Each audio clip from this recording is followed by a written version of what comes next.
Olúpẹpẹ dáwọ́ Àjábìjì sódò òkè onílé kéré.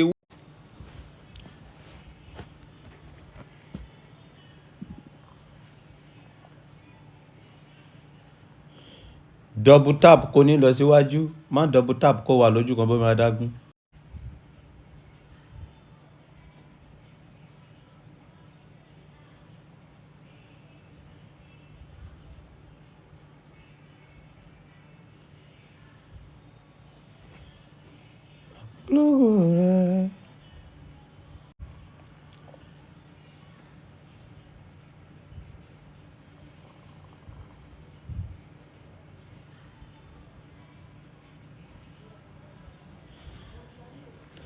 Double tap ṣí àkóní lọ síwájú, má double tap kó wà lójú kan bómi adágún.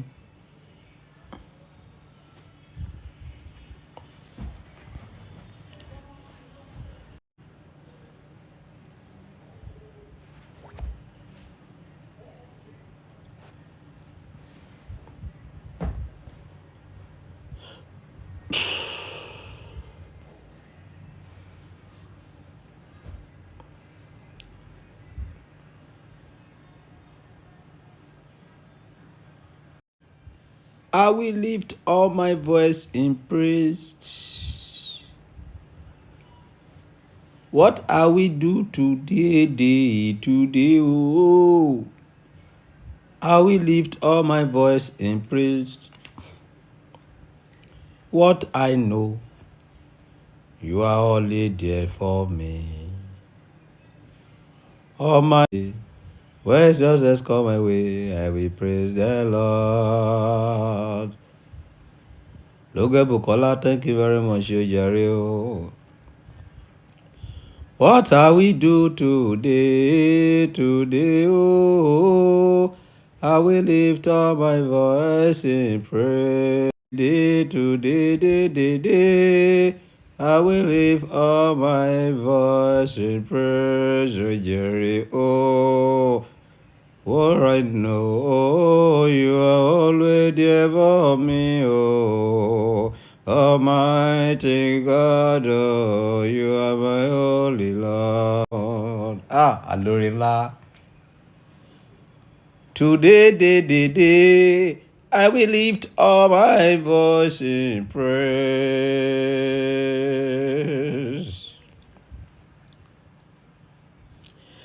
My voice in praise, Jerry. Oh, what I know, you are always there for me. Oh, Almighty God, you are my holy Lord.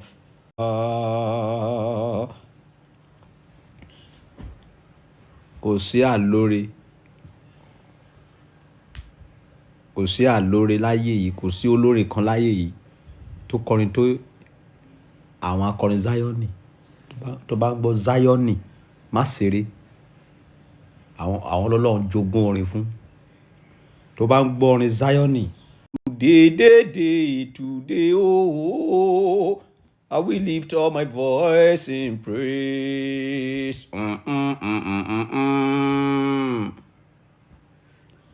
What I will do today, oh, I will lift up my voice in praise, Jerry. Oh, Almighty God, oh, you are my holy Lord. Today, oh, I will lift up my voice in praise. Today, oh, I will lift up a dear for me, oh, Almighty God, oh, Jare, you are my holy Lord. Whatever worship, when success call my way, oh, I will praise the Lord. Integrity Olúpẹpẹ dáwàjà, má ṣe. Jẹ́ kí pé àwọn àlórí kan kó ìlú wa. ẹ̀yin alóore ẹ̀sùn mọ̀ bí kádórin kọrin ilé arámọ̀ afẹ́tẹ̀dùrù ilé arámọ̀ àwọn ọmọ tó ń lu báàlù àtọmọ lu drọ́nsẹ̀ tí mo fẹ́ rí wọn láfẹ̀mẹ́ bíi má yẹ kó pẹ́ wait and get àjàmúrágó lóde àgbà olúpẹ́pẹ́ kákáká. Iṣẹ́ púpọ̀ ìyà púpọ̀ ó ni mo ti jẹ lọ́nà yìí. Kí n bá lè rí o, kí n bá lè rí ògo Ọlọ́run, kí n bá lè wọlé náà, kí n bá lè wọlé náà. Ìṣẹ̀ṣẹ̀ mi o, ìṣẹ̀ṣẹ̀ mi torí gbàgbọ́ o, àánú ṣe mí Olúwa ó jẹ́rìí o, kò sí sí mi fún ọkàn mi. Ó báyé bá sá máa rélé mi ó máa lọ wá ìsinmi fọkàn mi ó jẹ́rìí o, máa padà lọ sílé ọ̀run bí ìṣẹ̀ṣẹ̀ mi láyé. Máa padà lọ sílé ọ̀run bí ìṣẹ̀ṣẹ̀ mi láyé. Gbógun yóò bẹ́ sórílẹ̀ ayé ó jẹ́rìí o, ẹ̀yin èèyàn mi ẹ ṣe gírí ẹ dìde fún ìṣẹ́gun. Ẹ̀yin èèyàn mi ẹ ṣe gírí o, ẹ dìde fún ìṣẹ́gun. Kò má ṣe sọ fáwọn kèfèrí ó jẹ́rìí kàrífín ayé má bàa pọ̀ jù. Fìdí dídì ọ̀rọ̀ náà aláùdà tí Olúpẹ́pẹ́ Àjà bá tẹ̀lé àwa máa ṣẹ́ wẹ́lẹ́wẹ́lẹ́ omi ṣẹ́ wẹ́lẹ́wẹ́lẹ́ omi ṣẹ́ wẹ́lẹ́wẹ́lẹ́ ẹ̀mí o omi ṣẹ́ o ìjì ó mà ṣe o gbàgbé bó ń ṣẹlẹ̀ tójú pẹpẹ bá pé bọ́jọ́ bá ti pé yèrè mi kẹ́ o bọ́jọ́ bá pé yèrè mi o yèrè mi o áńgẹ́lì mi o bọ́jọ́ bá pé yèrè mi o bọ́jọ́ bá pé o yèrè mi o jí integrity má ṣe. Hello Prince pé bọ̀bọ̀ lé piano yẹn pé kó náà attend sáfin tó wá play nísẹ̀yẹn ni o mi mọ̀ bí tẹ́ sọ pé wà á pè nísìn pé kó máa bọ̀ ẹ́ sísìn máa fowó báyé ń jẹ́ o ẹ lè má bọ̀ ẹ́ sísìn o mo wà lójú iná lọ́wọ́ Olúpẹ́pẹ́ Àjà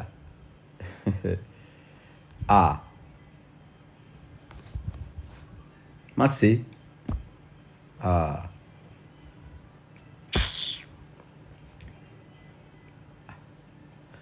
omi yan mi o ti pọ̀ jù ẹ̀bùsà ẹ̀ pọ̀ lọ yánganyànga tí bá kọrin igbó kìí jẹ́ kí lọ fún music wọn ò bí yín kú ẹ máa jókòó gbèrègèdè. Omi yan mi o, omi yan mi o, jàre o, omi yan mi o, kẹ o, omi dùn mọ́ mi, omi yan mi o, pararara o, omi yan mi o, iṣẹ́ Olúwa o, omi yan mi o. Má ṣe tí ojú pẹpẹ bá pé ó mà ṣe o tá bá fẹ́ rúbọ pẹpẹ tá bá fẹ́ wá tẹ odù ẹ lè lọ máa ta fèlèfèlè lójú àwọn ẹlòmíì má ta fèlèfèlè lójú wòlíì Zioni o wá fún ẹ lọ́fà lórí kó pa ẹ́ dànù. Àwọn wòlíì Zioni ìbílẹ̀ ló pọ̀jù nínú wọn o má ṣe o. ọmọ tó rí ẹ ò bá gbó tó tó bá tẹ orí bọ inú odù olùgbàdì ayé gbé má ṣe wòlíì kérúbù má ṣe o má tẹ ojú odù o àwo ńlá ni wọ́n o eléyìí tó pọ̀ jù inú wọn àwo ńlá gidi ọba àgbáyé ló sọ bẹ́ẹ̀ o fún ẹ lọ́fà lẹ́sẹ̀ tó bá ta fẹ́lẹ́fẹ́lẹ́ o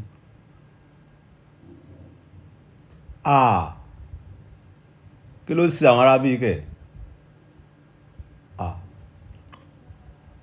o gbórin táwọn àlórí kọ ni mélòó mélòó mélòó àdàbà mi mélòó wòlíì mi mélòó o mélòó mélòó mélòó.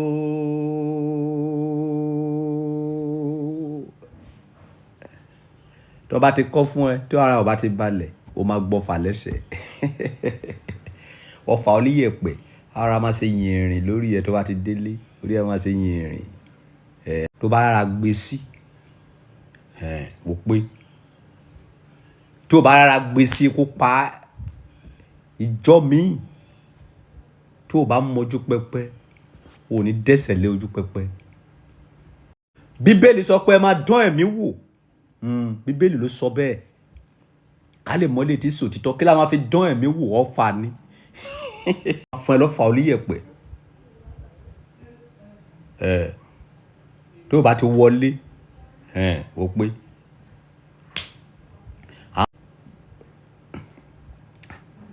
kó tún di pé ọba àgbáyé wá dúró báyìí mo lọ sí ìlú 100 mo lọ sí wàásù ọ̀rọ̀ Ọlọ́run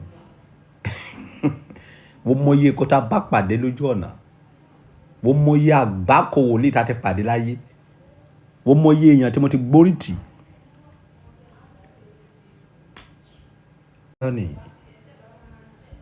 má ta fèlèfèlè má ṣe jẹ́jẹ́ jẹ́jẹ́ lodò àgbà o jẹ́jẹ́ lodò àgbà ẹ̀mí mímọ́ lodò àgbà jẹ́jẹ́ lodò àgbà o má ṣe tó bá ti dé Zion farabalẹ̀ o Zion ò kì í ṣe ìjọ kan sáà o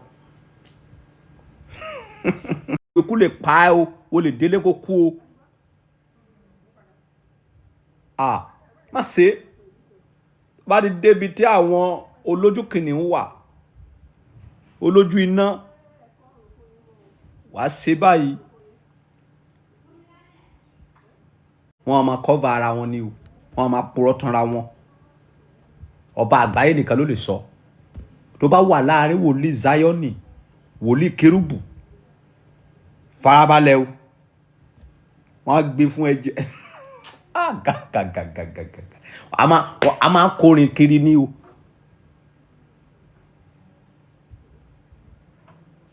wọ́n ẹ tọ́jú ìwọ ló gàlàgàlà ìwọ ló lè fò sókè ìwọ ló lè fò wálẹ̀ à ń yẹ̀ ẹ́ wò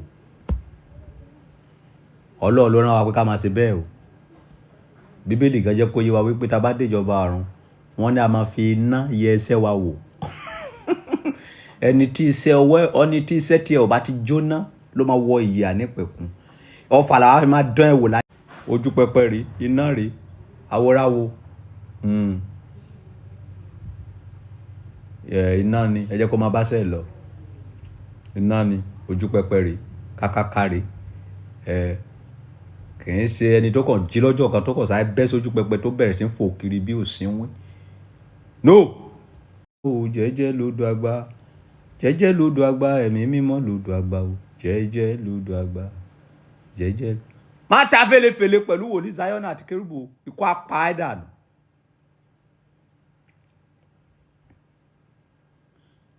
àwọn wòlíì kérúbù àti séráfù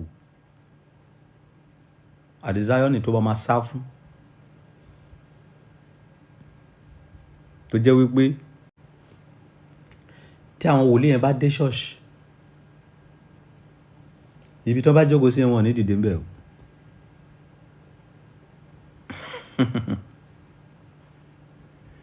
bó bá ṣe nǹkan ṣe lù gidi mọ̀ yín tó bó ṣe máa fọwọ́ tì gbọ̀n rí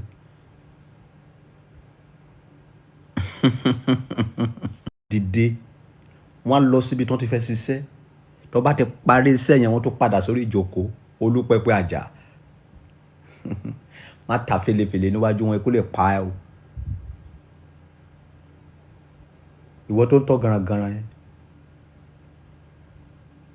ṣé o dára ẹ lójú ṣó lè lọ dira ẹ má jókòó tẹ́tẹ́lẹ̀ bí o sí nínú ṣọ́ọ̀ṣì gan bó bá ń ṣiṣẹ́ ní iléeṣẹ́ ìjọba tí àwọn gbogbo ayé pọ́n ẹ lé lọ dira ẹ wọ́n máa pa ẹ́ dànù láìpẹ́ yìí má jókòó tẹ́tẹ́lẹ̀ ọlọ́run mo ń gbàdúrà fún I believe in God sàpàná pa ẹ́ dànù ojú gọ́ọ̀dù òun ni kéènì ti pa ẹ́ bẹ́ẹ̀ ní dànù apá ẹ́ gbé wọ́n pa ẹ́ tògótògó stupid people with stupid knowledge anywhere tó bá ti wà tó bá rí wípé ayé ti ń gbà tiẹ̀ lọ dira ẹ̀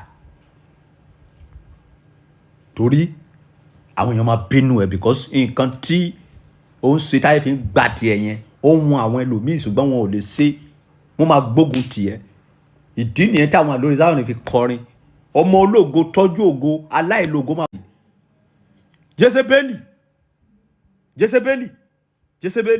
Jésébélì àti Áhábù wọ́n paná bó ti togotogo ọlọ́run orí kan ṣe sí ọlọ́run ti hand over ayé lé àwa ènìyàn lọ́wọ́ alágbára ló máa ń jẹun ìgboro má jókòó tẹ́tẹ́lẹ̀ má jẹ́ kójú ẹ lọ́rọ̀ ayé ò fẹ́ ni fọ́rọ̀ àforí ẹni ìbá tó fẹ́ lò nígbésí ayé ẹ̀yìn wo pa ẹ́ dànù pẹ̀lú owó òfò tó ní ayé yìn ẹ́ ìwọ náà ń yọ̀ báwo la lórí náà ṣe kọrin náà àlórí yẹn sọ̀rọ̀ báwo ló ṣe sọ ó ní bóyá àlórí yẹn ṣe sọ ìsọyègbé wà. ẹ̀yin àyànfẹ́ ọlọ́run o báyé pọ́nyìn ẹ̀ má yọ̀ ó jàre o nígbà tí sẹ́yìn bá pé o a ò kórìíra yín.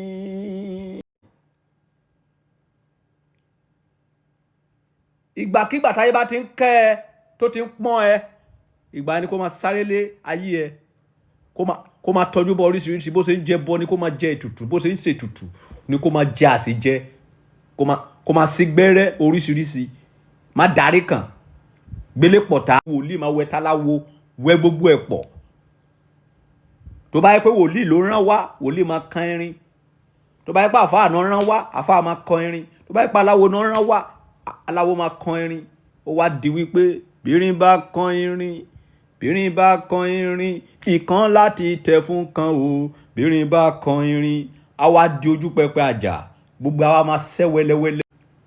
ẹ rọra o àgbà ń bẹ lóde o ẹ rọra o ẹ̀yin ọmọ kéékèèké tẹ́ ń ta fèlèfèlè wọ̀nyí ò jàre wé o ẹ rọra o ẹ rọra o àgbà ń bẹ lóde ẹ rọra o ẹ rọra o ẹ rọra o àgbà ń bẹ lóde ẹ rọra o. mo yí orin yẹn padà mo sọ di ẹ dira o ẹ dira o ayé kò fẹ́ ní fọ̀rọ̀ o ẹ dira o ayé kò fẹ́ ní fọ̀rọ̀ o ẹ dira o. àwọn ló máa sọ pé adégún tó bá dọ́là wọn sọ pé adé kò gún mọ́ o jàre ẹ dira o ẹ dira o ayé. tí ọba Solomoni bá kú tí ẹ ò bá di ọ̀rọ̀ mi mú ẹ lùgbàdì ayé ẹ lè rírù mi mọ́ láyé ó di after 1000 years kí tó padà wá ẹ̀kẹta tí máa wá sáyé rẹ̀ mo ti drop reality tó pọ̀ fún yín gan-an mi ò bá yín ṣe ìgbé ayé báyìí mo jẹ́ kẹ́ mọ̀ wípé mo máa ń dóyàntìyàntì òbò ẹlẹ́ṣẹ̀ là wà kò sẹ́ni tó mọ́ torí wípé wọ́n bẹ̀rù ènìyàn, wọ́n sá fún Ọlọ́run.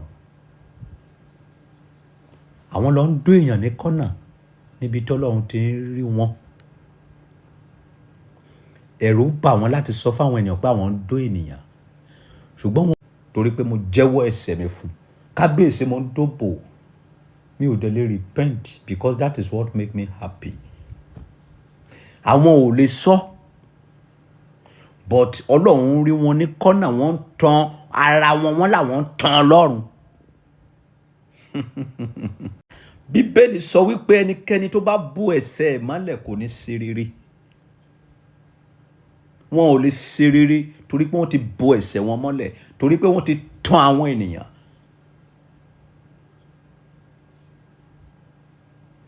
Ẹ̀yin ènìyàn, ẹlẹ́ran ara ni mí, mo máa ń dóbò. O dẹ̀ ti bímọ sí kọ́nà, ìyàwó ọ̀dẹ̀ mọ̀, o dẹ̀ pera ní pásítọ̀, o dẹ̀ pera ní wòlíì, o pera láfa, o pera láláwo. Sàpàná máa pa ẹ́ lọ́jọ́ mẹ́ta yìí. Mi ò kí ń ṣe méjì ẹ. Wàá bá a bọ́ sí public. Àwọn tó ń ṣèrànà kiri yẹn, mi mọ̀ nǹkan tó ń wá. As you dey see me now, it's me and my wife. Kí Sàpàná pa yín. Di Ọlọ́run, ẹ̀ ń sá fún ènìyàn. Why? Gbogbo àgbáyé ló mọ̀ wípé jìgolò lọ́ba Sólómọ́nì yìí. Àwọn ọmọ tí wọ́n máa ń gbé yẹn tó bá ti dọ́dọ̀ mi, ọba sílò tó lẹ máa ń dóbò ni. Ìwọ tẹ́ òbò ẹ̀ náà kásẹ̀ test ẹ̀ náà bí a máa ń dó. Ìbúlẹ̀ ìwọ sóbò ilẹ̀ ràn. Jẹ́ kí mi tẹ̀ sí bí a mọ̀ ẹ̀ sí bí a mọ̀ ẹ̀ sí bí a mọ̀ kàn parọ́ ni. Ọmọ mo gbọ́ fà fó.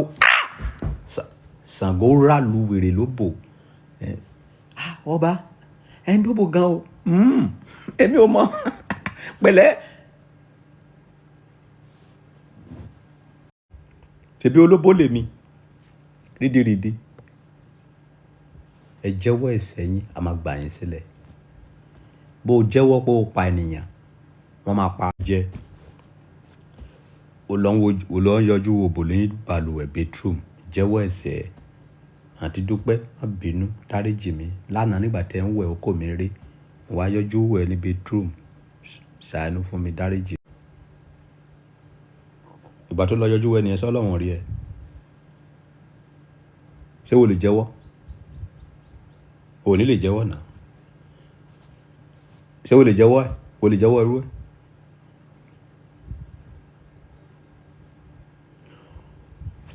Mo lè jẹ́wọ́ irú ẹ̀ tí bá ṣe. Hello àǹtí, nígbà tẹ́ ń wẹ̀ lánàá mo yọjú wẹ̀ ní bedroom. Okay?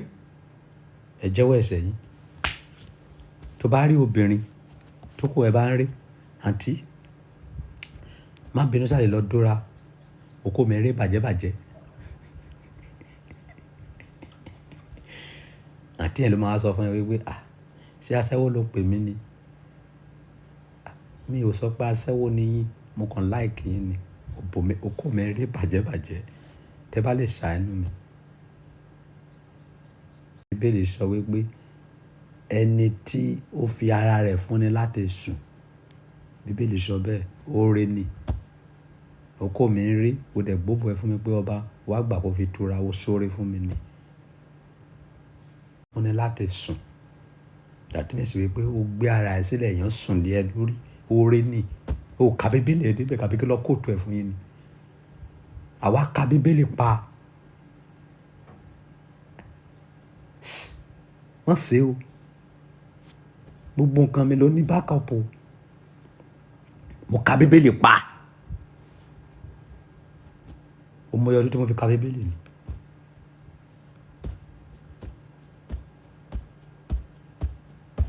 Tẹ́ bá fẹ́ kí kóòtù ẹ máa san 100k. Because ẹ lè máa lo ọpọlọ. Mo fún ní àwọn Bíbélì, mo fún ní Bíbélì. Pásítọ̀ ẹ nígbà tó máa di Sunday tó tẹ̀lé Bíbélì tí mo fún ló lọ fi ń wàásù ní ṣọ́ọ̀ṣì ẹ̀. Ẹ wá ń gbọ́ ọpọlọ mi lọ́fẹ̀ẹ́ kó sáyé yẹn mọ́. Tẹ́ bá sọ pé irọ́ ni mo pa fún mi náà. Yes. Ní máa gbà lọ́fẹ̀ẹ́ mọ́. Kóòtù ẹ̀ send 100k. Tí mi bá ti rí kóòtù máa fún ẹ 200.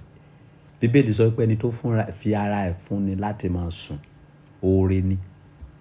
Tó bá gbéra ẹ̀ sílẹ̀ tọkùnrin bá dó ẹ, oore ni. Tó bá gbéra ẹ̀ sílẹ̀ tó bá dó, o sóore fún ni.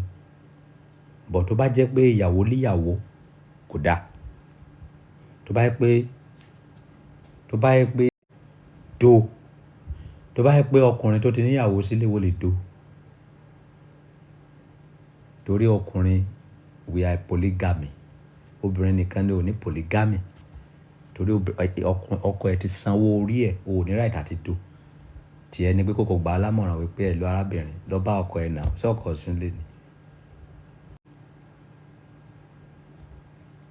Nǹkan tí mi ò lè ṣe.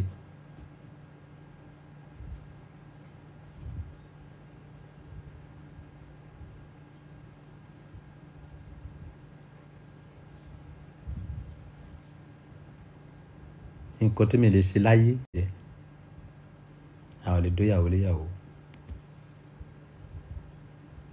Bọ̀ mo ń dó yan ti yàn nínú òbò. Mi ò dẹ̀ lè repent. Orí òbò mo dẹ̀ máa kú sí. Ẹ mọ̀ pé mo ń tẹnu mọ́. Ǹjẹ́ tó bá gbọ́ pé ọba Solomoni kú, orí òbò mo gbàdúrà kí kú lé lórí.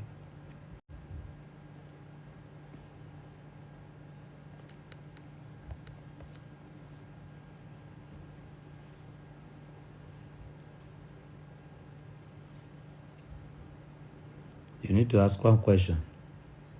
Ọ̀yá kọ sí comment section ká gbọ́ question yẹn. Wípé ojú kan làdá ní. Àwọn kan believe pé ìyàwó kan ni mo ní.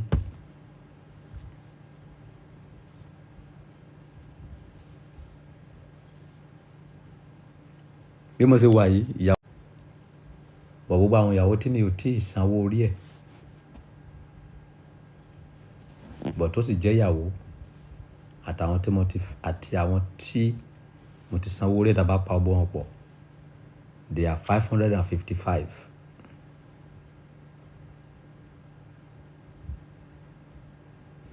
Ẹ̀yin ò gbàgbọ́ tẹ́lẹ̀.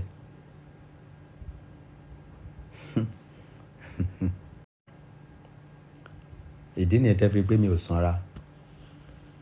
Kì í ṣe àìró oúnjẹ jẹ òbò ni. Ọjọ́ kan ò lè lọ kí n má dóbò. Láti 2021, ọjọ́ kan ò lọ kí n má dóbò.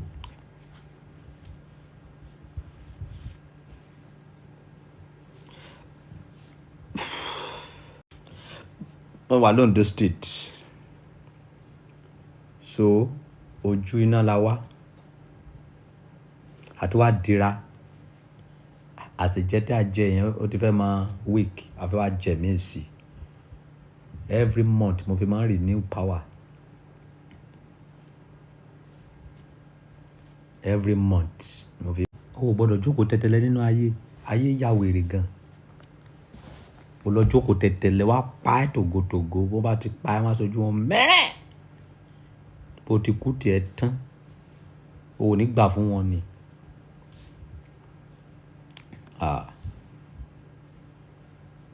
O ò ní gbà fún wọn at all. Fún ayé láyé máa ń sọ dẹrú.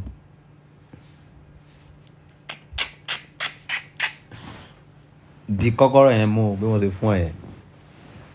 Kọ́kọ́rọ́ ni mo fún ẹ yẹn o. Hear the word again. Ẹni tí ò bá gbà fún ayé.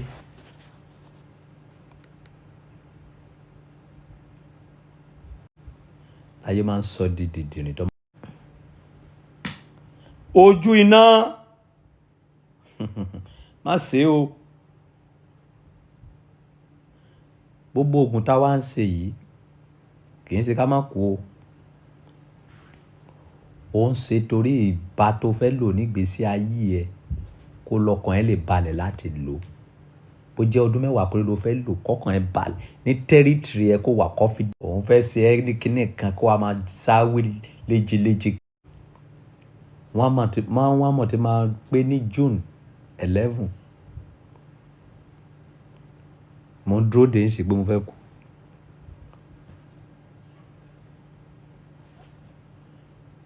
Àwa ti kọjá ẹni téèyàn kan lè halẹ̀ mọ́ nínú ayé. Mi ò fẹ́ mọ̀ bó ṣe jẹ́. Iwájú ló máa bá mi. I'm not your mate.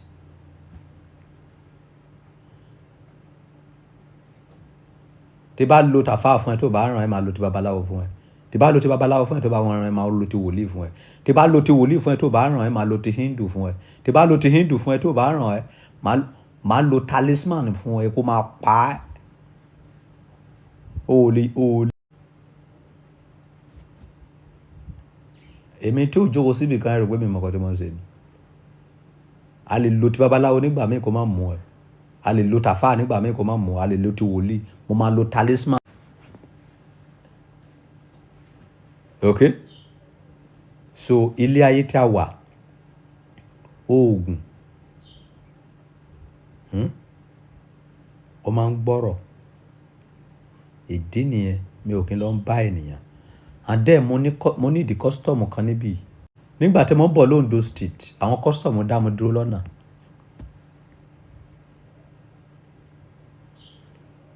pé nígbà tí wọ́n fẹ́ gbé mọ́tò yẹn jáde wípé wọn ò sanwó ẹ̀ tán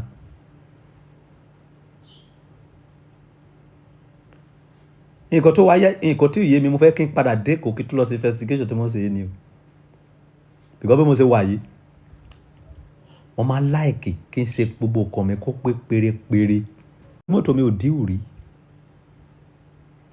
I respect myself a lot ìgbà tí custom yẹn ń sọ fún mi mo wá pe ẹni tó ra mọ́tò tó ta mọ́tò fún mi pé ẹ̀ ló owó Mr. Man ṣé ó ń tàn mí ni ìyẹn ní irọ́ ni mo fẹ́ kó wá ṣàlàyé kíní yẹn fún mi I want to know that secret ṣé wọ́n kàn fẹ́ máa fi àwọn èèyàn jẹun lásán ni ṣé ó possible kí wọ́n ṣe duty mọ́tò fún ènìyàn tí owó ọ̀dẹ̀ pé tí wọ́n máa ṣe duty half ni nǹkan tí ò tí yé mi nìyẹn kó comment pé òun mọ̀ nípa ẹ̀ kó wá ṣàlàyé fún mi because tí bá ṣe ń dé Èkó tí bá ṣe ń padà délé báyìí mò ń gbé mọ́tò yẹn padà lọ sí ọ́fíìsì àwọn custom wípé ẹ gbọ́ mo ń lọ sí Ondo State custom kan ó dá mi dúró ó ní ìwé mọ́tò mi ẹ wá kọ́ wa so ó máa ń ṣẹlẹ̀ bẹ́ẹ̀ tí wọ́n bá wá sanwó ẹ̀ pé kí ni next step I want to know I don't want any complaint in Ọba Solomon territory mi ò máa ń láìkè wípé ọ̀rọ̀ kan ṣẹlẹ̀ wọ́n ní Ọba Solomon ló jẹ̀bi mi ò fẹ́ gbọ́ mi ò láìkè ẹ̀ ọ̀dọ̀ wọ́n jẹ́ kí n lọ wò wọ́n ké mi mú lọ nìyẹn bọ̀ kí kọ́sítọ̀mù sọ fún mi wípé ìwé mọ́tò yẹn pé wọ́n ò san pé yẹn kò ṣẹlẹ̀ rí mi ò gbọ́rú ẹ̀ rí gbogbo mọ́tò tí mo ti rà kò ṣẹlẹ̀ rí so mo ní ìdẹ́ tó lè explain fún mi.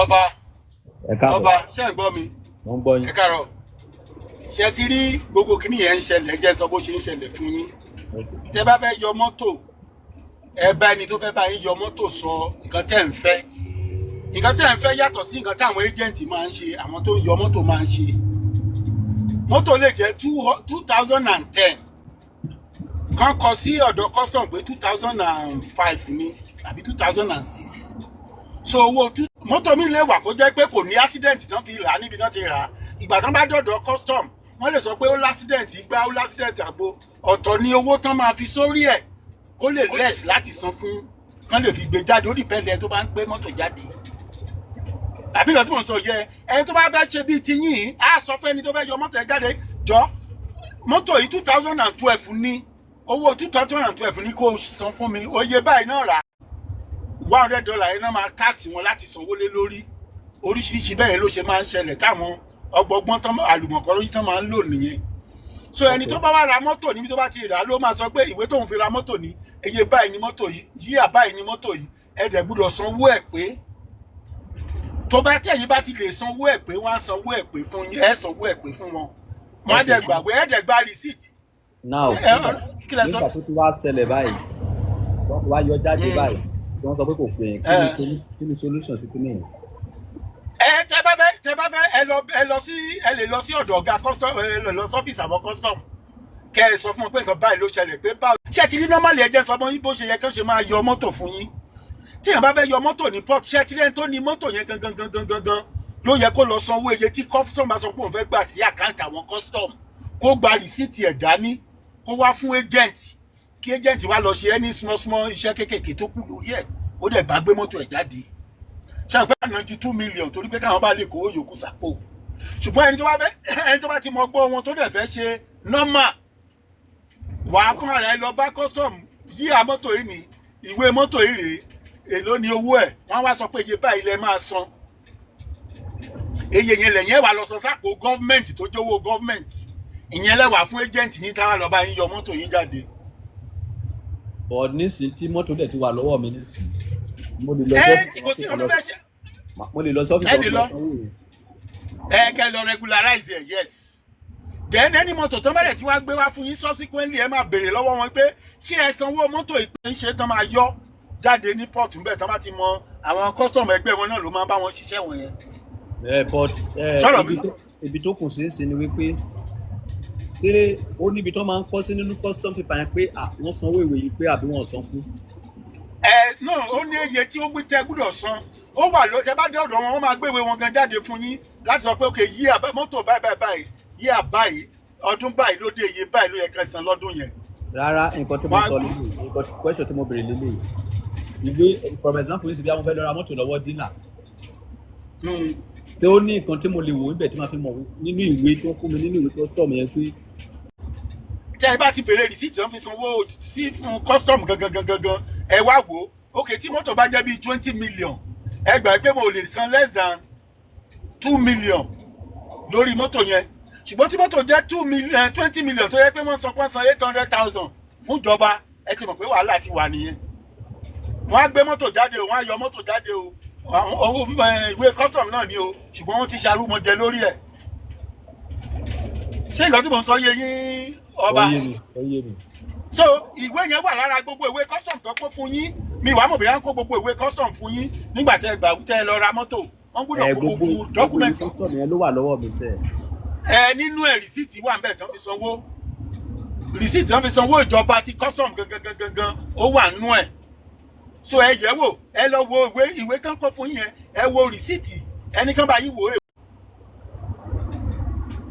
ẹ tí ọ̀dọ̀ sáà kan tí mò ń sọ ó dàbí gba àtẹ̀sán táàkì nísìnyí àwọn onítàksì ẹ fún àwọn tó wá ń yọ̀yàn lẹ́nu ní táàkì wọ́n á gbowó lọ́wọ́ yín tó bá pé 10 million ló yẹ kán san wọ́n lè gba 2 million lọ́wọ́ yín má dẹ̀ ṣe arúmọjẹ rìsíìtì fún ẹ dẹ̀ máa gbé kiri òun lẹ́ máa gbé lọ sẹ́nìwìà ọjọ́ tó bá wá gbé sí ná náà mọ̀ pé fẹ́ẹ̀kì nìwé tó wà lọ́wọ́ yín ẹ̀yin ò dẹ̀ lè mọ̀ ìwé mọ́tò gan wọ́n máa ń ṣe bẹ́ẹ̀ mi wàá mọ̀ bóyá ó túbọ̀ ń ṣe bẹ́ẹ̀ bọ́ up till now tẹ́lẹ̀tẹ́lẹ̀ ìfẹ́ẹ̀kì ìwé mọ́tò wà tó pọ̀ tẹ́lẹ̀ máa gbé kiri jẹ́ rò pé original ni ó dọ̀jọ́ tẹ bá dọ̀dọ̀ ọ́fíìsì wọn gangan kẹ́ tó mọ̀ pé fẹ́ẹ̀kì nìgbé tán gbélé yín lọ́wọ́ so orí gbogbo nǹkan bẹ́ẹ̀ ló ń ṣẹlẹ̀. so náà tí ẹ bá fẹ́ lọ ra mọ́tò nísìnyí lọ́dọ̀ àwọn dílà ṣé kó gbé custom dání. nígbà tí gbé custom dání ẹnìkan fún yín níwèé ẹnìkan fún yín níwèé tán fi gba mọ́tò jáde náà mo ní ẹ máa rí iye tán san. wọ́n kówó yẹn fún mi. ẹ wo rìsíìtì ẹ wo rìsíìtì tó wà ń bẹ̀ rìsíìtì yẹn ni custom yẹn rí tó fi sọ wípé ẹ san. ṣé ti ọdẹ sáà nǹkan tí mò ń sọ sí. wọ́n yé mi. sọ nǹkan tó ṣẹlẹ̀ nìyẹn ẹ lọ kówó rìsíìtì yẹn ẹ wo rìsíìtì yẹn kẹ wo iye tán san kẹ wo value mọ́tò yẹn gangan iye tán tà ń gbòòrò àbẹ́yẹ tẹ rò pé wọ́n ń tà ní ìlú ibi tán ti rà wá torí iye tán bá sọ pé wọ́n ń tà ní custom máa ṣe ìwé lé lórí fún yín. ó dáa kó sí problem. so bóyá jẹ́ nìyẹn okay sir.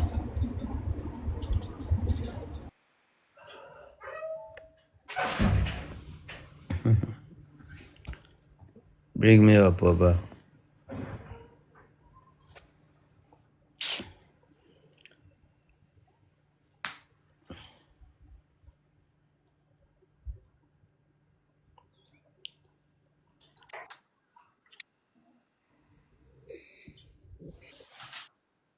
Ọba àgbáyé o. ẹ̀rọ àṣàṣà àlàáfíà ni. Àlàáfíà ni sir, good morning sir. Yes sir. Ilẹ̀ bá wa sọ lórí ọ̀rọ̀ tó wà nílẹ̀. Ẹ jẹ́ ń tàn mọ́lẹ̀ sí díẹ̀. I'm once of car dealer. Okay. Ò ṣe rí ọ̀rọ̀ custom officers of 18. Pépà kan wà gẹ́gẹ́ bí màá yẹn ṣe sọ tí ó jẹ́ pé wọ́n máa fi sanwó sí àpò ìjọba. Bọ̀ gbogbo wọn náà lọ máa sanwó, bọ̀ kò sí ẹni tó lè sanwó mọ́tò pé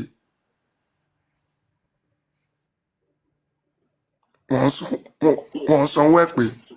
Nǹkan tí èèyàn kàn máa ṣe ni pé àwọn owó tó dẹ̀ máa ń gbà ń ta ni pé we call it officer on duty. Àwọn náà mọ̀ pé wọn ò lè sanwó pé wọ́n máa ń gba officer on duty. Ẹni tó bá ti ra Tòkunbọ̀ ti mọ̀ pé òun máa sanwó officer on duty fún mọ́tò Tòkunbọ̀. Àwọn tó dẹ̀ burú jù nínú àwọn Tòkunbọ̀, àwọn tó wà lọ́nà, àwọn tó wà ní Bíìní àtàwọn tó wà ní Ìjẹ̀bú Òde, bọ̀bí níyẹn ló yà wèrè jù nínú gbogbo wọn.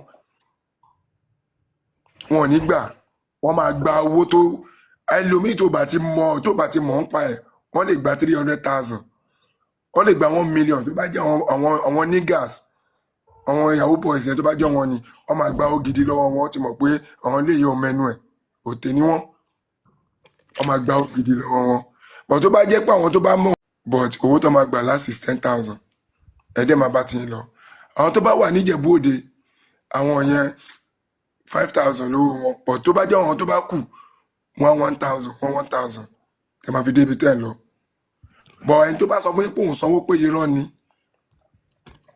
but kó tó di pé bá sanwó.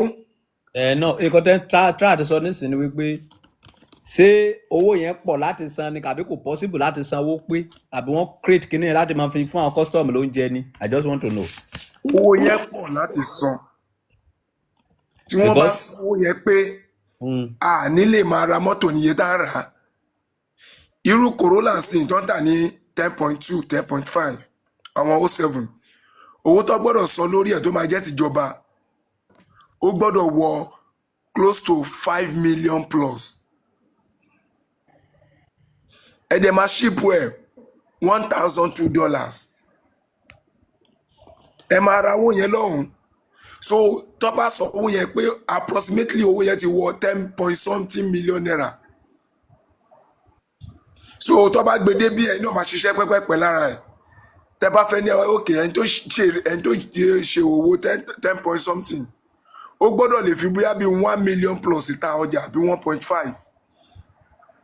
So ẹ nílé rà ní bóyá bí 12 million, 30 million, ẹ máa wò pé mọ́tò kékeré yìí. So tí wọ́n bá wá fẹ́ sanwó ẹ̀, ọmọ wá sanwó ẹ̀ ní díẹ̀ bóyá bí 2 point something or 3 point something, á wọ àpò ìjọba. Àwọn owó tó máa wà lọ́wọ́ wọn yìí pé ọ̀gá ẹ bá wa sáyé lé, ọ̀gá ẹ bá wa sáyé lé náà ṣì wà ń bẹ̀. So owó yẹn máa ti wá pọ̀ jù. So kò ní jẹ́ kí wọ́n lè sanwó yẹn tán, torí ẹ̀ ni wọ́n ṣe máa san tán. Àwọn náà ló máa release ẹ̀, àwọn náà ló máa dá ẹni robot. Wọ́n ti mọ̀ pé Tòkunbọ̀ ni wọn ò lè sanwó yẹn tán. So they will now ọkọ̀ wọn máa sọ fún pé officer on duty kẹ́ tó gbé débi tẹ́ ẹ lọ. Kì í ṣe pé owó yẹn pọ̀ jù, but ó ti pọ̀ jù látọ̀dọ̀ ìjọba tó máa gbà. Ojoojúmọ́ dẹ̀ ni wọ́n increase 25 tariff 25%, 25% látọ̀dọ̀ owó àwọn ìjọba táwa. So nǹkan tó ML yìí sìn ẹ gbọ́dọ̀ san up to 7 million sí àpò ìjọba, but iye tẹ́ máa bá ń bẹ̀ ìmí máa wà tó bá jẹ́ 1.5, tó bá jẹ́ pé tó bá jẹ́ pé this thing tó bá jẹ́ pé container ẹ máa bá bóyá bí 1.5, 2.2, 2.5, iye tó máa ń wà ń bẹ̀ nìyẹn. Ó dẹ̀ ti mọ̀ pé bóyá kó gbogbo normal thing ni, but wọn ò ní gbà lójú ọ̀nà. Owó díẹ̀díẹ̀ lè máa fi tip wọn títí bọ̀ ọkọ̀ mọ̀ pé sanwó. Bọ̀ ní ṣé bí èyàn fẹ́ máa sanwó lọ nìyẹn? Èmi ò kí máa sanwó rẹ̀. Ṣé bí èyàn fẹ́ máa sanwó lọ every time nìyẹn tó bá travel all the time? No, kì í ṣe bí ọmọ máa sanwó tó bá ti kọ́kọ́ lò. Ṣé rí kí mọ́tò bá ti kọ́kọ́ jáde, custom mọ̀ pé eléyìí is a new motor. Kẹ́dẹ̀ tó débi tẹ́ ń lọ ọmọ nǹkan tó kàn wá bẹ́ẹ̀ ni pé láti Èkó máa lọ sí anywhere, àwọn yẹn ló máa ní issue díẹ̀ torí wọ́n ti mọ̀ pé yes àtẹ̀kọ́ ni wọ́n ti máa ń lọ rà wá. But tẹ́ bá wá ń lọ láti ibi tẹ́ bá wà bóyá Oǹdó máa bọ̀ wá sí Èkó, nǹkan kan wọ́n ní disturb yín. kí má lọ sanwó tó kù. no tẹ bá fi láti sanwó tó kù ẹ lọ kẹ lọ sanwó ẹ. èmi máa because èmi ò like disturbance. yes ẹ mọ̀ pé nàìjíríà tá a wà yìí náà kọ́lọ́ kó ṣàánú wa ni gbogbo ẹni tó bá ṣòwò náà ló máa fẹ́ jèrè àwọn tó dẹ̀ rí ìlísì ẹ̀ náà gbogbo ẹ̀ wà lọ́wọ́ ìjọba o torí ẹ̀ la ṣe ní àníjọba rárá tí mọ́tò tó bá jáde ti ń kà kó tó dé mile 2 ẹ ti máa rí àwọn custom officers tí wọ́n ti ń disturb wọn náà why a ṣe wà nínú èkó ẹ̀yin náà dẹ̀ lẹ́ rìlíìsì ẹ̀ bọ̀ wọ́n ti máa fún wọn ní sign containers náà bí wọ́n ṣe ń ṣe nìyẹn o kẹ́ tó dé mile 2 ọ̀tọ̀ wọ́n ọ̀jẹ̀ ti máa rí àwọn custom officer bẹ́ẹ̀ container tó bá ti jáde láti kíní wọ́n máa ti fún wọn ní sign pé wọ́n ti jáde láti lè gba arúmọjọ owó lọ́wọ́ wọn again for what? Níjọba both federal and state kò sí arúmọjẹ la ní wọ́n ń disturb ara wa wọ́n kàn ń ṣe bó ṣe wù wọ́n àwọn haúsá tó dẹ̀ wà ń bẹ̀ yìí náà kì í ṣe pé wọ́n ní ọpọlọ yorùbá là ń lò àwọn tó wà lọ́wọ́ yẹn wọn kàwé àwọn ọ̀gá wọn haúsá yẹn wọn kàwé bọ̀ ọpọlọ yorùbá ni wọ́n wá ń lò láti lè máa fi àwọn ẹ̀nà dẹ̀ ní kọ́lọ́ kó ṣàánú wa ní nígbà tó jẹ́ pé controller wọ́n ti àti release ṣé gbogbo ẹ̀ ló máa release ni nǹkan tó fà á tí wọ́n fi close down ọ̀nà Kòtónú yìí nìyẹn láti lè jẹ́ kó yẹn máa wọlé sí àpò kan ṣó láti lè jẹ́ kí everything wà close bọ̀ bí wọ́n ṣe máa sọ nìyẹn kò sẹ́ni tó bá sọ pé òun sanwó pé wọn ò lè sanwó ẹ̀ pé tó lọ́ bá sanwó pẹ̀lú ìlera. látìgbà tí mo ti ń lo mọ́tò wọn ò sọ bẹ́ẹ̀ rí wọ́n dẹ̀. àwọn kọ́sítọ́ọ̀mù tí ó ṣẹ́kì ẹ̀. tàbí torí pé dílà nọ́mbà ni mo gbé sí ni. torí pé gbé dílà nọ́mbà sí wọ́n ti mọ̀ pé Tòkunbọ̀ ni. tó bá yẹ pé mo ti lọ rẹ́gísítà wọn ò lè disturb mi. wọ́n ti mọ̀ pé wọ́n ti gba owó lórí eléyìí àwọn eléyìí ti lọ bọ̀ mọ́tò tó bá ṣẹ̀ṣẹ̀ jáde wọ́n mọ̀ ń pa ẹ̀. àwọn tí ò bá dẹ̀ mẹ́nu ẹ̀ ni wọ́n máa ń jẹ òun lọ́ máa ń disturb. irú àwa sì tá a bá ń gbé mọ́tò lọ tá a bá ti débi tá a máa ṣe wá bá ti fún ọ́fíìsà on duty wọ́n ti mọ̀ pé yẹ̀ sówó wọn nìyẹn. àwọn tó ya wèrè jù àwọn yẹn ni mo sọ pé àwọn yẹn ni tó wà níbí ní àti kí ló ti ń pè Ìjẹ̀bú Òde àwọn méjì. nǹkan tí wọ́n ń sọ̀rọ̀ nípa ìyẹn ó ti happen sí èmi náà rí ní 2015 January mo hódà Toyota ó dẹ̀ charge mi ní 430,000 naira lọ́dún yẹn that was early January 2015 so mo dẹ̀ ti san gbogbo owó fún pátápátá ó ti ní mọ́tò máa jáde ní ọ̀la but níjọ́ tí mọ́tò máa jáde mo ní ṣé kí wọ́n á gbé mọ́tò Ìbàdàn mọ́ wà ṣé kí wọ́n á gbé mọ́tò ní Èkó ó lè ra àwọn tó wá jáde ó máa pè mí bàtí mi gbọ́ nǹkan kó pè mí mo láti pè ó láti sọ fún mi pé nǹkan kan happen ni o ní ọjà kó ó yà wọn lẹ́nu òun sì ń ṣèwádìí lórí ẹ̀ lọ́wọ́ after like bíi 4 hours lókè ń padà pé àbò tó pé lọ́ba ní ó ní òun ò ṣe mọ́ tó ń fẹ́ sọ torí nǹkan kan happen bíi ní port Buhari first time Buhari tí Jonathan wà lórí ìjọba ó ní wọ́n sọ pé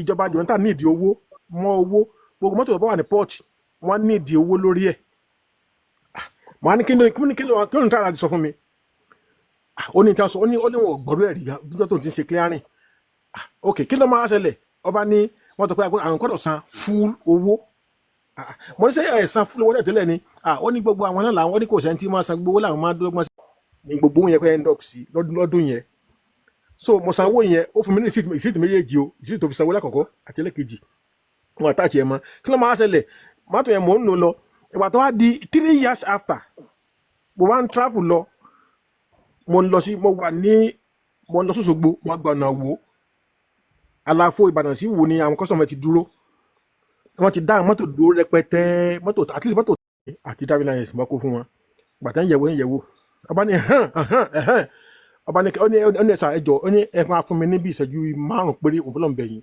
ọba cross ojú ọ̀nà sí ọ̀dọ̀ sàìdì ibi táwọn amọ́tò pààkì àwọn mọ́tò yẹn sí ọba pé gbogbo àwọn tó ní mọ́tò yẹn jọ pé ẹ wá wò ó nǹkan tó ń sọ fún yín nìyí ó wá ń fi ìwé tèmi ṣe example fáwọn mọ́tò yòókù yí pé nǹkan tó ń sọ pé mọ́tò yín ò ní nìyí tí ó ní nìyí ó ṣàṣe end of the day ó ṣàwà èmi bá lọ bá mo ní kí mọ́tò mi ní problem ni ó ní no mọ́tò mi ní problem kan ó ní àwọn mọ́tò ìtẹ́yìn tá a bá ń lẹ̀ yìí ó ní ìwé wọn ò complete ni ó ní bọ̀tò gbogbo àlàyé táwọn ṣe fún wa kò yé wọn but ìwé tí yí complete àwọn fi ti ṣe example fún wọn end of the day ó fún mi ní ìwé tèmi padà ó ní kí n máa lọ mi ìsọkọ bọ̀ọ̀rì lórí mọ́tò ojú ọ̀nà to be honest with you lórí fún pé mọ́yé kì í sanwó pé òdodo ọ̀rọ̀ ni tí ó bá happen sẹ́mi náà bẹ́ẹ̀ lásìkò yẹn 430 yẹn mi náà san nígbà yẹn ìgbà yẹn ó ta mí lára láti fowó kún wọ 750 ó ta mí lára but end of the day mo rí náà rí òdodo tó wà níbẹ̀ àwọn èèyàn wa kì í san owó yẹn pé but mi ò tún wá lè blame àwọn èèyàn gbogbo ọkọ pátá lájọ ní fort tá a bá sọ pé gbogbo alájọ ń da Nàìjíríà rú àwọn kan máa sọ pé àwọn òsín bẹ́ẹ̀ àwọn òsín indirectly gbogbo alájọ ń da Nàìjíríà rú àti àwọn tá a ní mọ́tò tá a import mọ́tò àtàwọn clearing agent tí wọ́n fẹ́ bá ní clear rẹ̀ àtàwọn custom tí wọ́n bá jẹ́ dílà ẹ wo iye owó tó máa tó import mọ́tò bíi 20 ẹ wo iye tó nìkan lọ mú wá àwọn náà àti máa bribe náà ni kò ní fẹ́ san owó yẹn so ìgbà tí wọ́n ti san owó yẹn owó tó yẹ kó àpò gọ́ọ̀mẹ̀ntì kò lè wọ̀ àwọn custom náà tán ń gba tán try ọ̀nà yẹn àwọn náà wò pé tó yẹ bá wà àpò gọ́ọ̀mẹ̀ntì kò kọ́ bọ̀ lè dápò táwọn so gbogbo wa ní àjọ ní ford lórí kíní mi ò blame ẹ̀yin o to be honest because ẹ̀yin ò mọ̀ rárá ti yín but dealers wọ́n máa ń tó ṣẹlẹ̀ lórí ọ̀rọ̀ yìí clearing agent ó máa ń tó ṣẹlẹ̀ custom náà máa ń tó ṣẹlẹ̀ gbogbo alájọ ní ford lórí nǹkan wọ̀nyí tá a jọ ń fọ̀nà kàdàbí kejì dá ìjọba rú a kàn máa blame lórí ẹni tó bá jẹ́ ààrẹ tàbí ẹni tó wà ní kíní kan gbogbo wa ní àfikún lọ́n pa ní tó Nàìjíríà sí so èmi tẹ́mi eré òpó ẹlẹ́sìn náà ni pé ìsídàkẹ́ pé táwọn mọ́tò yẹn ká ní pé ẹ fẹ́ máa lò lọ ní o tí ẹ fẹ́ tà ní ìdàtí pé ẹ ṣe lọ sí ibì kan lọ máa san àdìsánà owó bẹ́ẹ̀ san ẹ máa sanwó lọ́dún ọ̀nà bẹ́ẹ̀ náà ni tí mọ́tò yẹn. ẹ ṣe sáà dádì ọba mi ẹ rí 2015 tí wọ́n sọ yẹn gbogbo nǹkan sì rọrùn Golf 3 a ṣe ń ta ní 380,000 Golf 3 now is 4.5 million naira ẹ rí difference yẹn. má jẹ wide. ó ti pọ̀ jù ó ti above wide tẹ bá wo tẹ ní gbogbo ọ̀la ń da Nàìjíríà rú àdá Nàìjíríà rú ìjọba gọgọ ló ń da Nàìjíríà rú ìdí ni pé ẹ ti sọ pé ká san iye báyìí àwa san iye báyìí irú 450 tẹ́lẹ̀ sọ́ngbà yẹn 470 tọ́ ní kẹ́ mú wá yẹn 430 tọ́ ní ẹ mú wá yẹn kọ́ tó di pé ó di 7 something nǹkan tó jẹ́ kó di 7 something gbà yẹn ní àṣà 2015 àrífù níṣẹ́ gbogbo nǹkan tẹ̀ ń sọ ẹ right sẹ́ wọ́n tún increase tàrífù ni nígbà yẹn so báyìí increase tàrífù yẹn mọ́tò yín dẹ̀ ṣì wà nínú port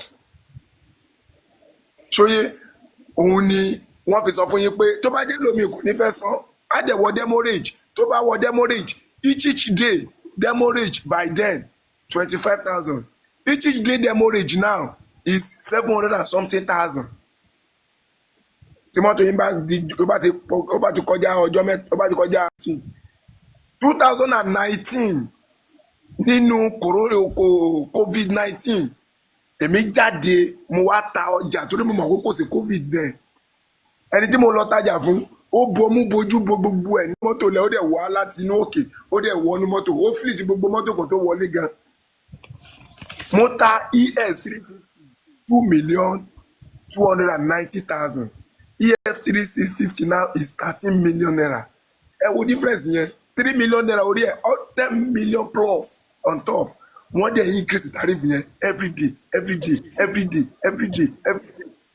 wọ́n tún ṣì increase ẹ̀dọ̀la tó bá ti increase ẹ̀ máa rí nínú nation ẹ̀ máa rí nínú punch ẹ̀ mọ̀ kì í ṣe pé dílà ló ń fi sí ẹ ti sọ pé iye báyìí ní kò fi sí wọ́n dẹ̀ sanwó yẹn fún yín kí ló mú yín máa ṣe arúmọ jẹ tẹ́dẹ̀ máa gbà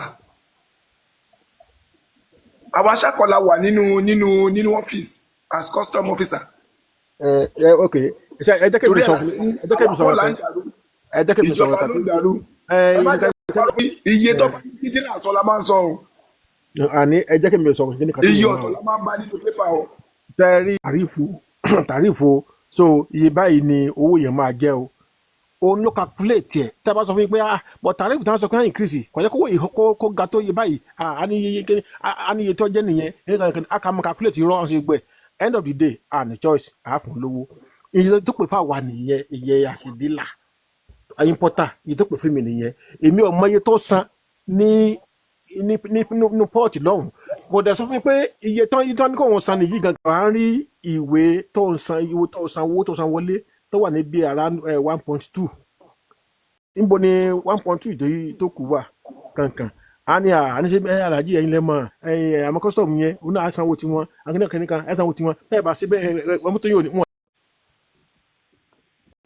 o ti ṣàjẹ́ mi lówó tán but why káṣẹ̀ wá pé inú 2.4 yẹn wọ́n á ṣe wà ń kọ́ bí 1.6 1.8 bẹ́ẹ̀ a máa gbé kílẹ̀ àwọn kọ́sọ̀mù náà ẹ̀ bribe wọn ẹ̀yin náà tẹ̀ ṣiṣẹ́ ẹ̀yin náà ní iye kan tẹ́ mú un bẹ́ẹ̀ ní ọ̀kẹ́ nìkan but half of the owó ló wà lójú ìwé up to this moment bá ṣe ń ṣe nìyẹn. Bẹ́ẹ̀ ni sà, so ọba mi ò ẹ mọ̀ kọ́ tẹ́ ṣe torí pé ẹ ti mọ̀ pé issue ti wà lórí kinní yẹn. Jerry dealer drive irú dealer plate number tẹ́ máa ń lò yẹn ẹ máa close to 21 years now. So I know everything total on this matter. Either kẹ́ lọ sanwó yẹn torí wọ́n ti mọ̀ yín anywhere tó bá rí yẹn wọ́n máa fi yín jẹun ni ibi tó ya wèrè sí nìyẹn. Anywhere tó bá ti rí dealer drive wọ́n ti mọ̀ pé dealer lélẹ̀ mọ́tò yẹn ọmọ àgbowó lórí ẹ̀ ṣáá ni bí mo ṣe wà ní ń lo dealer mọ́tò tí wọ́n mú wọn fún mi ń lo dealer plate number. tó wáyé pé wọn fẹ́ lò ní káà tẹ́ private car tẹ́ pé wọ́n fẹ́ ta ni wọn à ní ìdàtí sanwó kankan lọ títí. Ẹ tó bá fẹ́ ta ẹ máa ta náà. tó bá jẹ́ pé ẹ fẹ́ máa lò ní. Tẹ́ bá ti fẹ́ ta tẹ́ bá ti rẹ́gísítà. wọ́n jò bí adé oṣù kan oṣù méjì bẹ́ẹ̀ ló ní láti torí wọ́n ti mọ̀ pé ó ti kúrò ní tó ti yé ọba so ẹ ṣe bẹ́ẹ̀ yẹn so that pé mo mọ̀ pé ẹ máa ń láìkí kí wọ́n máa rí dínkù yín. èmi fẹ́ padà ta mọ́tò yẹn ni. ẹ bẹ́tà kẹta. èmi mọ̀ nǹkan tó ṣe máa ń lo dealer drive nìyẹn tẹ́ bá lò díẹ̀ bóyá bí 6 months so 8 months ẹ ṣẹ̀ṣẹ̀ wá ta tẹ́ bá ti mọ̀ pé ìrìn àjò yín ó máa jẹ mọ́bi tí custom wà àbí nǹkan kan tẹ́ bá ń lo dealer drive ó máa disturb yín. ẹlòmíì ò tó bá ra mọ́tò di bí mo ṣe bá yín sọ̀rọ̀ yìí ọba wọ́n sì ń gbé mọ́tò kó tó ní wọlé o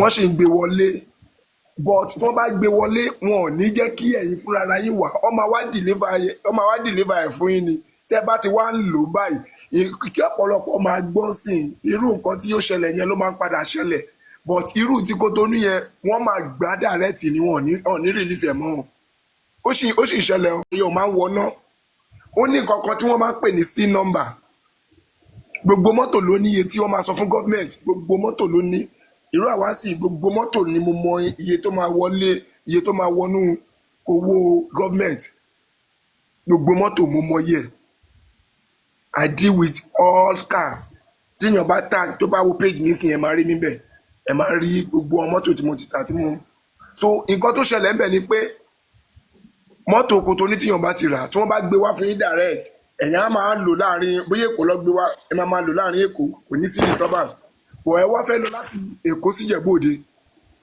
ṣé àgbà ti wà ń tọ̀ wọ́n máa disturb yín tó bá ti rí yín tó bá wá mọ̀ pé mọ́tò Kotonu ni wọ́n máa gbà yẹn ni bọ̀ tó bá ti jẹ́ pé Lagos clear méjì ló wà wọ́n máa pè kan ní róró wọ́n máa pè kan ní kọ̀ǹtẹ́nà èyí tó wà ní kọ̀ǹtẹ́nà yẹn ni pé mọ́tò 4-5 wà ní kọ̀ǹtẹ́nà owó yẹn máa ń dínkù díẹ̀ èyí tó bá jẹ́ róró ìyẹn nìkan ṣe ló fẹsẹ̀ rìn wọlé òun ni wọ́n pè ní róró ìyẹn nìkan ṣe ni wọ́n dá clear owó yẹn máa yẹn ní ti kọ̀ǹtẹ́nà bọ̀ tó bá jẹ́ pé róró òun nìkan ṣo ló máa fẹsẹ̀ rìn wọlé so all expect kówó yẹn ga so ó ní bí wọ́n ṣe sanwó yẹn ọ̀dà so ẹ lọ tẹ bá mọ̀ pé fẹ́ lò bóyá bíi 3 months ẹ máa lò ibi tí custom bá wà ẹ ti mọ̀ pé yes wọ́n máa fi ń jẹun o bọ̀ ẹ náà ẹ yá wèrè tí wọ́n lọ́rùn tí wọ́n bá ti dá yín dúró ẹ yá wèrè tí wọ́n lọ́rùn báwa ṣe máa ṣe nìyẹn o wọ́n máa delay wa o wọ́n lè delay wa fún 3 hours àwọn sẹ́rí àwọn a máa wà ń bẹ̀ tí wọ́n sẹ́rí àwọn tó ń dá mi dúró yìí bàbá kún wọ́n gba ìwé mi ìgbà tó wọ́n gba ìwé mi bẹ́ẹ̀ ni wọ́n sọ fún mi pé ìwé yìí o pé half payment náà san bẹ́ẹ̀ o bó sì kún half payment wípé tí bá ti délé wípé kí n lọ sanwó tó kù nǹkan tó sọ fún mi nìyẹn tí o ní ọ̀dọ̀ wọn níbẹ̀ mo wá pe dílà tó ta mọ́tò fún mi wípé kí ló tẹ̀yìn ẹ̀ sọ fún mi wípé ẹ ò tí ì sanwó mọ́tò yìí pé wọn ò gbáwó kankan lọ́wọ́ mi ò wá fẹ́ bó sọ pé ìwé mi ò pé yẹn ó ń bí mi inú mo wá fi sọ pé ṣé kí nìyẹn pọ̀ tẹ bá mọ̀ pé ẹ fẹ́ lọ sanwó nǹkan tí wọ́n ṣe fi yín lẹ̀ ni pé wọ́n mọ̀ wọ́n sanwó wọn kàn sanwó pé ni òun ni mo sọ pé bó ṣe wà nísìnyí yẹn o bó ṣe wà nísìnyí yẹn kò sẹ́ni tó máa sọ fún mi pé òun sanwó pé mi ì tí ì rí dílà yẹn dá torí pé ẹ̀ nílé rà tó wọ́n bá sanwó yẹn pé ẹ̀ nílé rà níye tó bá yẹ kẹ́ ẹ̀ rà mọ́tò tá a ṣe ń complain pé mọ́tò wọn ML now is 27 million naira. ṣé ẹ̀yin ní mọ́tò sórí igbá tó bá jẹ́ pé kọ̀ǹténà. ẹ̀yin ní mọ́tò sórí igbá. bẹ́ẹ̀ ni sà. mọ́tò tẹ́ ní bẹ́ẹ̀ ni sà. ṣé ọ́fíìsì yín lẹ́wà yìí. mi ì sí lọ́fíìsì mo wà ní àwọn ọmọ mi ló wà ní car stand. ìkọ́lù sẹ́yìn ni wípé èlò lẹ́ ń ta kí lórúkọ mọ́tò yìí ní.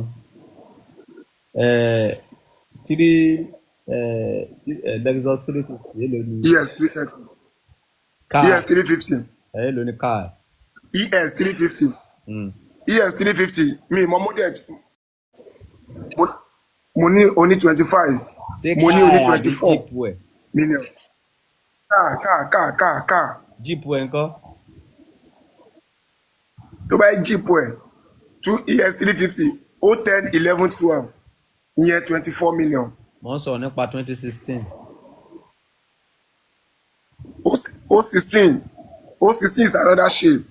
That one is 45 million. 2021, mo ní 55, mo ní 58. Options wọn ló máa yàtọ̀. In essence that export wà, ordinary wà, iRoad wà, iRoad yẹn panoramic. Níbo lọ́fíìsì yín wà? Àpápá ni mo wà sà. Oṣòdì Àpápá expressway my 2 bus stop lẹ́gbẹ̀ẹ́ ibi. ẹ lè lọ drop mọ́tò fẹ́yàn ní. no mi jáde lónìí ni mi drop mọ́tò fẹ́yàn. mo ní sí kí lára mọ́tò lọ́wọ́ yín sẹ́lẹ̀ lọ drop ẹ̀fẹ́ nìyẹn. of course ẹ tẹ bá ṣẹ́ẹ̀kì péjì mi sà ẹ máa rí àwọn tí mo deliver láì ṣe pé wọ́n wá gan rárá. ẹ̀kọ́ tá à ń béèrè náà nìyẹn but ẹ ti ń ṣèpolówó ọjà ẹ ti ń ṣèpolówó ọjà látàrọ ẹ yẹ kẹ́ ẹ sanwó. ọba mi o. because àwọn èèyàn 32 ti follow yín bẹ́ẹ̀ yẹn. 100. kódà kò sí problem. èmi máa ń so dealer number mi ẹni tí wọ́n máa kó mi sí ìnáwó àbí kí lọ yọ. wọ́n máa kó yín sí ìnáwó o. èmi lọ́dọ̀ àwọn custom nìkan ni. wọ́n máa kó yín sí ìnáwó. lọ́dọ̀ àwọn custom nìkan ni bọ̀tẹ́ bá ti mọ̀ pé ẹ mọ bẹ́ẹ̀ ṣe lè máa fún yẹn Ìjẹ̀bú Òde àti Benin. kò sí wàhálà ọlọ́wà. ti Benin yẹn ló sọ. all right baba God bless you sir. ṣàbíwẹ́. èmi máa lọ dá mọ́tò ẹ̀ padà fún ni kó fúnra ẹ̀ lọ sanwó ẹ̀ pé.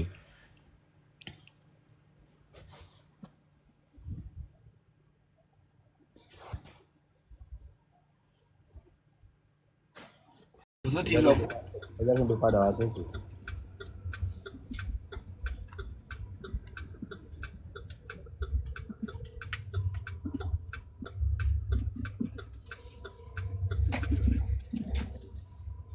ní làwọn oníkẹ́ padà wá sókè rẹ̀. ẹgbẹ́ ìlú ní Tacoma 2010-2011. ọba mi o. 2 door 2 cabin. èló mi ló ní ta kó 2 kb 2010 2011 2 kb. ó mà no fọ́ọ̀dọ̀ náà ní 2 kb. 2 kb is too dull no 1.5 kb 1 kb 2 kb tó bá jẹ́ 2 kb yẹn ẹ máa rí àwọn yẹn 15.5 to 17 million ìdí tí mo ṣe máa ní tó 17 million kì í ṣe ẹyọkan ló wà kì í ṣe méjì kì í ṣe mẹ́ta so ó máa ń wà varies because of their neatness. VCC ni mo ní for now. four cylinder jẹ́ limited One edition. bẹ́ẹ̀ ni 4 cylinder wà. àní 4 cylinder wà sẹ́.